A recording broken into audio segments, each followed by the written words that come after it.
Hi, today I'm pitching my game idea for my vampire, horror, cozy indie game.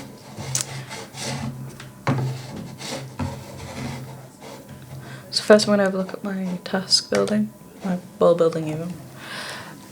For this task I had to write about my world and what it'd be like in the atmosphere and general feel of the game. I want my game to have low quality visuals and focus more on the story than the visual side of it. And I want the tone overall to be quite dark and gothic, but I still want it to have that comfy vibe as well for some of it. Obviously not for all of it, but maybe for the good first half of it. And it's set in a town called Breadware. The town is set in North Yorkshire, and it's this cobbly.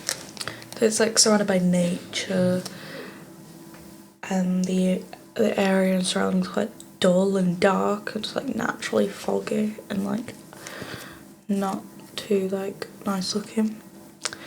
And the place doesn't look well it looks kind of old and rotten to be fair. It's filled with cottages and apartment blocks within the characters where they live and stuff. The town doesn't have anything to do. It's filled with quite a bit of teenagers, young people, families, but there's nothing to do. There's a park. And there's a school which I have pictures of right here, which I got using AI. That's the general area of how the streets look. That's how the park goes. That's the school, and then these two. That's the forest area, and then that's the castle with the vampire history. It's old, very old-fashioned, and it's rumoured to have been run by vampires at one point. When there was a so-called vampire attack. It's a rumour that goes around the town. Nobody really knows if it's true or not, because obviously nobody was alive when it happened. But yeah. And then for part two, I've got my character design, which I drew myself using Adobe Photoshop and doing pixel art. It definitely wasn't easy, but it was fun to do. I definitely enjoyed doing it. And these the faces. The face is going to come up whenever you talk to them, interact with them, and the text box comes up and the little face will be there. And then the little body is going to them walking around, little sprite that walks around. And this is inspired by a game called Stardew Valley, which is a farming simulator game. And it's inspired by games like Harvest Moon and stuff like SNS and stuff like that. And this character, the main one that you play as, they were born in the town where it's set, and they're a student of the local school. They live with their dad. Their mum walked out when they were young. The family's middle class, which is most people in the town, because the town is the richest, well-off town. In the game, as a player, you can customise the character's name and pronouns, but the character's age is 16, and the looks will always look the same. So I did this to give the game a bit of character customization, but I didn't want it to have too much character customization. And the story is based around their friend group and their life pre and for the vampire attack, because they're the ones that are affected by it. The character is interested in literature and video games. One of his favourite video games to play is a Vampire Slayer game, which makes him see vampires as monsters, evil creatures, and something needs to be killed and got rid of. This obviously changes when his friends get turned into vampires. He also has an interest in literature over it, and he reads a lot of books related to vampire slayers. There's an entire franchise that he reads about called Vesperl, the Slayer of Vamp, which I came up with myself. Very proud of myself for that. In the game, you can find pages of this as collectibles, and it'll hint game lore and how to play, become better at the game, even tips and game advice. The character struggles with low self-esteem due to their mother walking out, which worsens when they turn to vampire because they don't like vampires, and the entire town folk despise vampires. So when this vampire attack happens and the group gets turned into them, they don't really know what to do. Yeah, that's pretty much all that. And then their role in the game is about the group leader and how protect the friend group and make the big important decisions to give the player control of the game.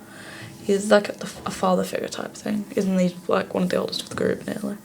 This makes the game make the player feel they're the main character of the game, and that they can kind of decision to do whatever they want to do.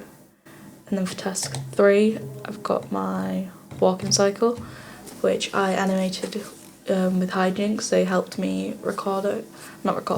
edit it. This was the bat that I'd previously drawn, and it's inspired by like the Stardew Valley ones a little bit, but it's kind of like my own little thing. And the walking cycle, like the only other 3 poses, was inspired by Pokemon games, because like it's very like simple design and gives it like the low budget indie vibe that I was aiming for. And like the vampire character moves around randomly like an NPC and attacks the player, and the player has to defend themselves from it.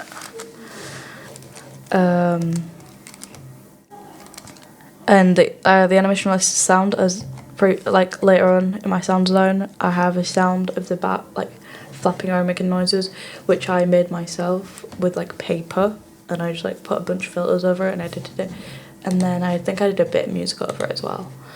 And then this is my soundscape. For this I create like multiple tracks to use as the atmosphere. I also made them for different parts of the story and like different parts of the town. And I created the music in GarageBand. I did want to come in and bring my electric guitar, but I wasn't able to get it in due to icy weather, and I didn't want to risk it being damaged. Like the weather's been off recently, so I wasn't able to get it done. But this is my first one.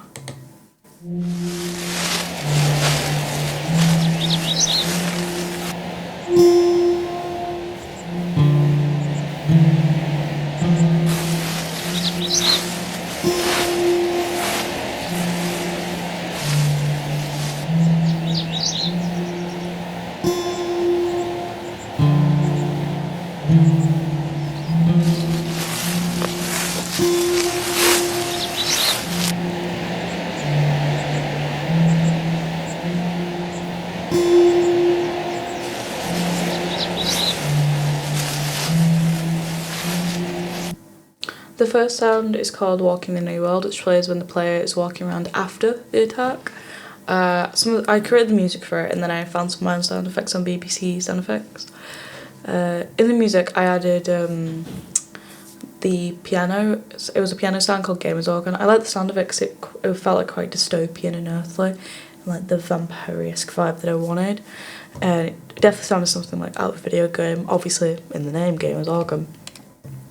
I wanted it to like attach the imagery, because the imagery is like an abandoned, like empty town, so it's quite dystopian, and like it's quite a bit in the future, like they end up being out of it for a while, so it was kind of taken over by nature a bit more than the town already was to start with. I added some guitar touch more layers to it, and the guitar had like this like western and edgy feel to it, which I wanted in my game. I also did sound effects such as wind and rain to give it the effect of the town being quite quiet and empty, and like the wilderness taking over, replacing what once was like chatters and crowds of people, which I also did in my next sound, which is like the opposite of this one. I like how this came out. I'm not sure about the guitar in it though. A more Foley sound would have been better. I also added bird noises to show that there's still animals alive on the planet, just a lack of humans. And then this is my other one called Same Old Same New.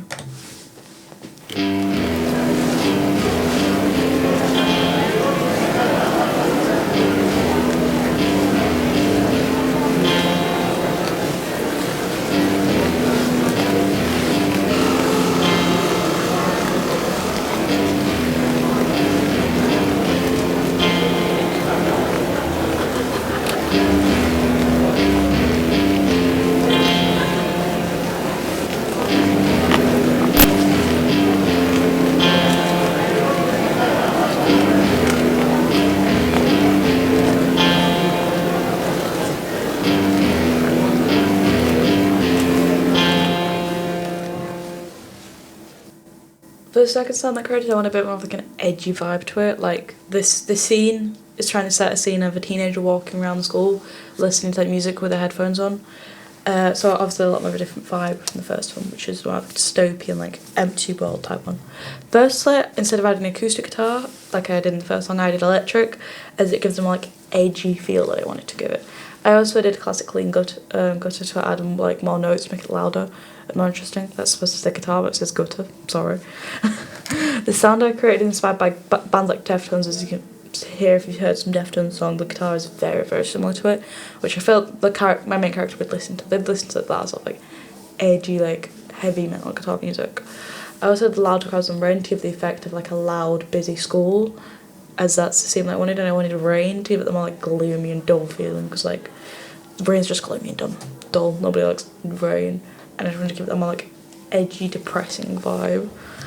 I like how the sound came out, but again I could have heard my Foley, which I managed to do my back one, so it's fine. And I should have probably created a bit more myself than using the BBC sound effects. This is my last one, this is my bat one that I was on about earlier.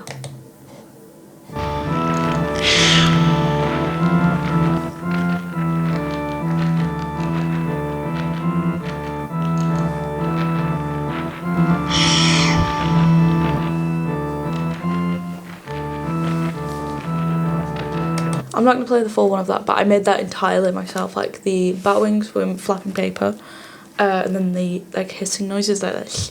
I did that myself, and then I put filters over it and like affected the pitch and stuff to make it sound high pitched, because like I wanted the character to sound more high pitched, because obviously bats quite small and like tiny things. I also made the sound myself. It was just using a basic organ because I felt like that was quite like vampire-esque, like the feeling of like being like a vampire house. This scene would probably be like in the vampire house I showed earlier, and like the players walking around and then they're getting attacked by a bat and they've got to like fend themselves off. But yeah, that's all the work that I've come up here, but I also have some like reviews from people, some primary research from Hijinks, which helped me with my animation, and they said that what was good about it was a fun mixture between cozy and an indie game, like a cozy indie game and a scary horror game, which is a very interesting juxtaposition, which I think is really, really cool, and it definitely is a really interesting thing, and I want to be able to like incorporate both ideas into it somehow, which of course will be difficult. I wrote about this in my evaluation, it will be a bit difficult to fit so much into the game, but like I would just want to try my best with it.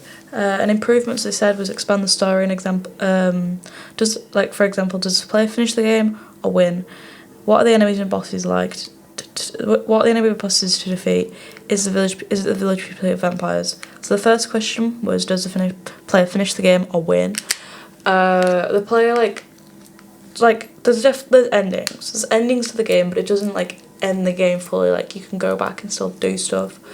Obviously you end up defeating all the main bosses, so it's just like general random bosses that spawn around, and there's like multiple endings. As I said, I wrote up the book that they're all interested in, like the book franchise. That'll definitely have an ending if you collect all of the pages that are hidden around the game. Another question was, what are the enemies and bosses to defeat? Mostly like humans and other vampires. That was the main group of people that I was thinking of, was other vampire like groups that they're like enemies that they have to fight against, and then the humans as well as like bats and probably a few other like things, but I don't like tons of like unrealistic creatures because it's more like just a vampire themed game. It's not just like got monsters as a whole, so it's like no zombies or anything like that. And then the last question was, is it the village people who hate the vampires? Yes. It was rumoured that a couple hundred years ago there was a vampire attack in which like their entire town got changed forever, and it got like completely taken over by vampires. They did eventually reclaim it, but it was like a new group of settlers that reclaimed it, and it had been different ever since. But yeah, that's why they like hate vampires. They cannot stand them. And obviously that like tradition's been taught onto children, like generations of generations, and like it's still often discusses now. It's slowly starting to die out as the like newer generation, like the kid fan group don't really fully believe there's a vampire attack. Like the group often, like in the beginning of the game, when the world's like normal and they're just living their normal teen lives, they like argue about it quite a bit because some of them believe that it didn't happen, some of them believe it did. But that's just a bit more like the story and what I want to do with the beginning of it.